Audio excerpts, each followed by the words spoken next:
रंग बरंगे फूलों से भरी एक खूबसूरत वादी में एक प्यारी सी तितली रहती थी जिसका नाम बेला था। बेला के पर नीले, सुनहरे और गुलाबी रंगों में चमकते थे और जब वो उड़ती तो उसके पर धूप में जगमगाते थे। बेला नहायत ही खुश अखलाक और हमदर्द थी।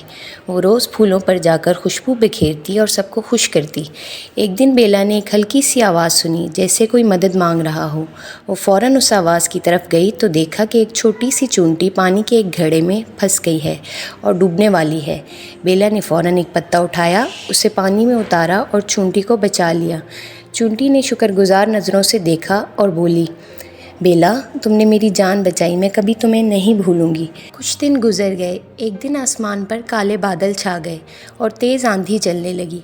बेला उड़ने की कोशिश कर रही थी मगर तेज़ हवाओं ने उसे उसके बाग से बहुत दूर फेंक दिया।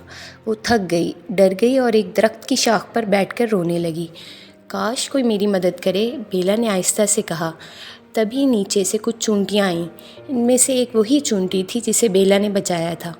बेला, अब हमारी बारी है तुम्हारी मदद करने की, चूंटी ने उससे कहा और फिर बाकी चूंटियों की मदद से बेला को नीचे उतारा और अपने ज़मीन के अंदर बने गर्म और महफूज घर में ले गईं। अगली सुबह जब धूप निकली, चूंटियों ने बेला को उसके बाग तक पहुंचाया। बेला के चेहरे पर खुशी छलक रही थी। उसने चूंटियों को दिल से शुक्रिया कहा। जो दूसरों के लिए भलाई करता है उसके साथ कुदरत भी भलाई ही करती है और कभी कभी ये इनाम वहाँ से मिलता है जहाँ हमें बिल्कुल उम्मीद नहीं होती।